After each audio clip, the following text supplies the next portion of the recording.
Okay, so hello everyone, welcome back to হজে বড়লার হুজুকে দুনিয়ায়। Good morning everyone. আজকে প্রথমবার আমি আমাদের এই বাড়ির মানে শ্বশুর বাড়ির বারান্দা থেকে ব্লগ স্টার্ট করছি। আজকে হলো ঈদ, তাই জন্য আমার অফিসে ছুটি আছে। তাই একবার ভাবলাম যে একদম বাড়ি থেকে যেভাবে রোজ থাকতে পারি না, মানে অফিস বেরিয়ে যাই সকাল সকাল, সারাদিনটা ব্যস্ততায় কাটে। তো আজকে একটা ছুটির দিন কিরকম করে কাটাই তোমাদের সাথে শেয়ার করছি। এতগুলো গাছ আছে যেগুলোর প্রতি আমার মানে যেগুলোর জন্য আমার কন্ট্রিবিউশন জিরো, বাট সম্পূর্ণটা মা করে, মানে ঋত্বিকের মা আর কি। তো এই যে অনেক কিছু গাছ আছে, আমি সব কিছুর নামও জানি না, বাট হ্যাঁ এখানে একটা ছোট্ট গাছ হয়েছে। সো ইয়া, সুন্দর লাগছে। তো চলো, আজকে ঋত্বিকের তো অফিস আছে, কিন্তু আচ্ছা তোমাদেরকে আরেকটা জিনিস দেখাই। এই ছবিটা, আলোটা একটু আমি আলো জ্বালাইনি সকাল বলে, দেখতে পাচ্ছ ফুলি। হ্যাঁ, এটা ঋত্বিকের মা বাবাকে অ্যানিভার্সারিতে দিয়েছি। সো ইয়েস, তো আজকে ভেবেছি বাড়িতে আছি, ঋত্বিকেরও অফিস আছে, নয়তো ওর সাথেই কিছু না কিছু বেরিয়ে যাই বা কিছু করে আমরা টাইম স্পেন্ড করে নিই। তো যেহেতু আমি ফাঁকা বসে আছি একা, এই জন্য ভাবছি কিছু একটা রান্না করি আজকে, ঈদ স্পেশাল। তেমন কিছু নয়, বাট কাস্টার্ড দিয়ে শুরু করবো হয়েছে। আমি তাই বেরিয়েছিলাম, ফল টল কিনে এনেছি একটু। আর আজকে ওর মা বাবা নেই, তো সন্ধ্যাবেলায় আসবে কিনা জানি না, মনির বাড়ি গেছে। আসলে ঠিক আছে, নয়তো আমার মাকে আজকে আমি ডেকেছি, দুপুরবেলায় মা চলে আসবে, প্রবাবলি সানিও আসবে। সো চলো আপাতত আমি কাস্টার্ড বানানো শুরু করি, যা করছি তোমাদেরকে দেখাচ্ছি। চলো, সো এসে গেছি আমি কিচেনে। ও শিট, গ্যাসটা নিচ থেকে বন্ধ করে, সেটা আমি পারি না। ঋত্বিক, গ্যাসটা চালিয়ে দিয়ে যা। সো গ্যাস জ্বালানো ডান। এবার আমি জানি না তোমরা আমি এমন জায়গায় সেট করছি কতটা দেখতে পাবে, দেখার কিছু নেই, কাস্টার্ড খুব বেসিক জিনিস, সবাই পারে বানাতে। দুধটা দিয়ে দেব, দুধ অনেকটাই আছে, আমি দুধটা।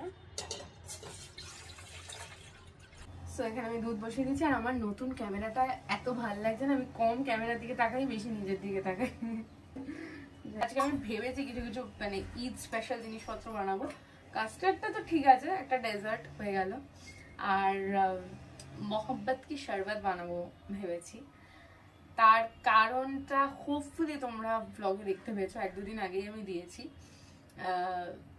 Zakaria street field attempt. ওই ব্লগটা দেখলে নিশ্চয়ই বুঝে গেছো কেন। আর যারা দেখোনি তারা গিয়ে এক্ষুনি দেখো, তাহলে বুঝতে পারবে আমি কেন মোহব্বত কি শরবত বানাচ্ছি। তোমরা ব্লগটা যারা দেখোনি দেখো। আপাতত দুধটা গরম হচ্ছে, দুধটা বসিয়েছি, এখান থেকে একটু গরম দুধ আমি তুলছি, যাতে আলাদা করে কাস্টার্ড পাউডারটা মেলাবো, মিলিয়ে এই দুধটা দেবো আর কি।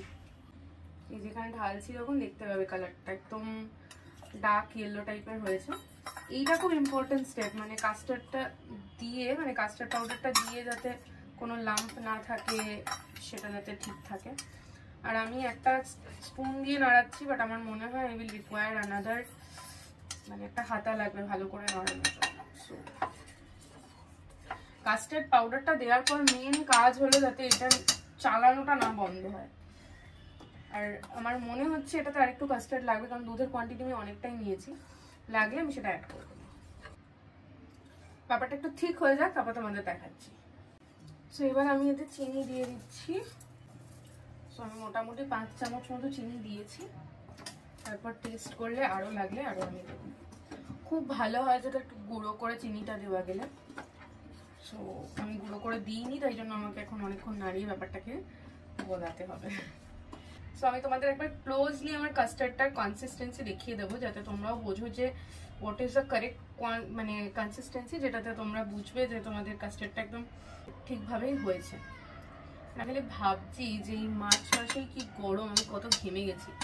তো yeah, so the consistency is something like this right now, ঠিক কিন্তু হয়ে গেছে। সো এটাকে আমি এবার অফ করে দেবো, দিয়ে ফ্রুটস কাট করে এর মধ্যে দিয়ে একটু ঠান্ডা হয়ে যাওয়ার পর ওটা ফ্রিজে ঢুকিয়ে দেবো। তো এখানে আমি সব ফ্রুটস কাট করে নিয়েছি, আর যে বাটিও আমি নিয়ে এসেছি, প্রত্যেকটা বাটিতে তুলে দেবো। আর এই হচ্ছে আমার কাস্টার্ড। সো এবার আমি এগুলো অ্যাসেম্বল করবো। তো আমি যেটা বলছিলাম যে খাটনিটা কিন্তু মেন কাজটা করা নয়, তার আগে পরে, প্লাস ব্লগ করার জন্য যে ক্লিন করতে থাকতে হচ্ছে যাতে এরম ভাবে সুন্দর করে, নয়তো আমরা কি কাজ করে কাটলাম বাটিতেই দিয়ে দিলাম, তোমাদের দেখাবো বলে যে এইভাবে করছি। আমি খালি ভাবছি আমি তো র্যান্ডাম আজকে একটা রান্নার ইয়ে করছি, বাকি যারা কুকিং চ্যানেল করে তারা কতটা এফর্ট দেয় পুরো ব্যাপারগুলোকে করার জন্য। মানে রান্না করাটা বাড়ির জন্য একরকম, আর সেটা শ্যুট করা পুরোটা মানুষকে দেখানোর জন্য করার জন্য অনেকটা প্রিপারেশন নিতে হয়, নয়তো তাকে এভরি মোমেন্ট জাজড হতে হবে যে এটা ক্লিন নয়, এটা করনি, এই ওই সেই। আর একটা প্রেজেন্টেশনের ব্যাপার তো অবশ্যই আছে। সো যারা এই জিনিসগুলো খেটে করে, আমি আমার কথা একেবারেই বলছি না, যারা এই জিনিসগুলো খেটে করে তাদেরকে প্লিজ সাপোর্ট করো যদি ভালো কিছু কেউ করছে। সো চাকরি বাকরির মতো এগুলোতেও কিন্তু প্রচুর এফার্টস লাগে। ইনভেস্ট চলো আমি অ্যাসেম্বল করে নিই, তারপরে দেখাচ্ছি। যে মা এসে গেছে, সানিও খাচ্ছে।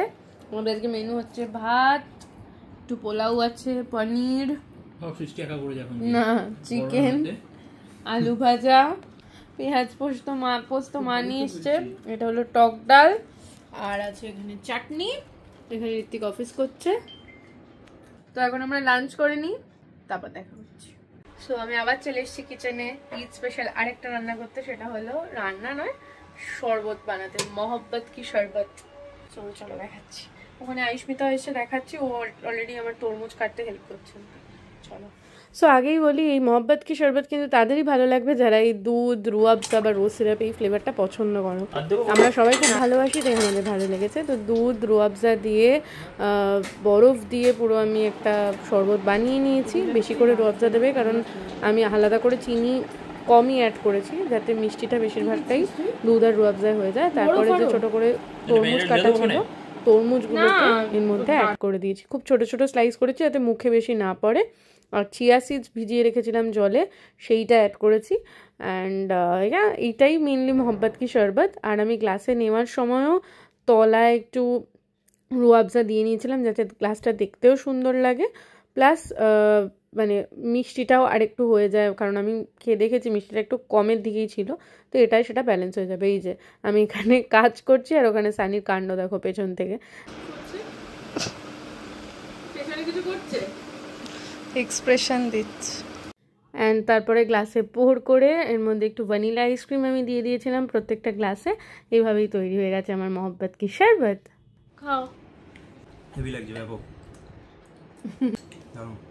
সন্ধ্যেবেলার স্ন্যাক্স চলে এসছে, চিকেন স্ট্রিপস, ফিশ স্ট্রিপস আর চিকেন চিজ মোমো। উপলক্ষটা বল।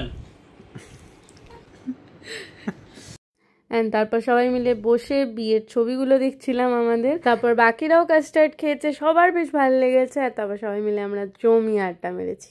ইয়েস। সো তোমরা জানিও তোমাদের কেমন লাগলো আজকের ব্লগটা। মানে আজকে একটা র্যান্ডম ছুটির দিনের ব্লগ। হ্যাঁ, ঈদের ছুটি ছিল, ওর ছিল না, বাট যাই হোক। তো তাই জন্য স্পেশাল একটু জিনিসপত্র করেছি, মা এসেছিল, সবাই এসেছিলো, দেখেছো। আর ব্লগটা আমি সেই দিন শেষ করতে পারিনি, বিকজ আমি কদিন ধরে একটু ডাউন, শরীর নিয়ে ওষুধ খেয়ে উইক হয়ে পড়েছি। ম্যাডাম ঘুমিয়ে পড়েছিলেন তাই। ইয়েস। তো আমি পারিনি শেষ করতে, আমাকে কেউ ডাকেও নি। এনিওয়েজ, তো তাই জন্য আজকে পরের দিন ভাবলাম ব্লগটা শেষ করি। আর এখন এসছি এই মুহূর্তে আমরা ছাদে, রাত হয়ে গেছে অনেকটা। অনেকদিন পর আমরা এরকম ছাদে সুন্দর খোলা আকাশের নিচে হাওয়া খেতে সময় কাটাতে এসেছি। সময় কাটানোর সুযোগও পেয়েছি দাদা। হ্যাঁ, কারণ রোজই কাজের চাপে আমরা ইয়ে হয়ে যাই। আর আগে যখন আমরা, মানে আমি আলোচনাও করছিলাম, যখন আমরা বন্ধু ছিলাম কত ঘাটে যেতাম, বিকেলবেলা ছাদে বসতাম, সেসব এখন আর হয় না। ওই সময়গুলো বাড়ি আমরা ডিসাইড করেছি তাই যখনই সুযোগ পাবো একটু ছাদে আসবো রাত করে। ইয়েস, এই সময়টা খুব দরকার প্রত্যেকের, ফ্যামিলি হোক, পার্টনার হোক, যার সাথেই হোক, বা নিজের সাথে হলেও একটু সময় স্পেন্ড করা। যখন ফোন থাকবে না, কিছু থাকবে না, তুমি থাকবে, আর যদি খোলা আকাশের নিচে সেটা হয় তাহলে সেটা খুবই ভালো একটা ফিলিং। ইয়েস, তোমরা জানি ব্লগটা তোমাদের কেমন লাগলো। আর তোমাদের যদি এরকম র্যান্ডাম দিন আমাদের লাইফের রুটিন দেখতে ভালো লাগে তাহলে বলো, আমরা এরকম ব্লগও দিতে থাকবো। সবসময় কোথাও ঘুরতে যাওয়া বা কোনো ইনফরমেটিভ কিছু না হলেও, যদি এরকম আমাদের র্যান্ডম ব্লগ আমরা আপলোড করতে থাকবো, আমাদের লাইফটা শেয়ার করব তোমাদেরকে। ইয়েস, তো তোমাদের ভালো লাগলে অবশ্যই জানিও। এন্ড দেখা হচ্ছে খুব তাড়াতাড়ি নেক্সট ব্লগে। টিল দেন ভালো থেকো, ভালো রেখো, টাটা।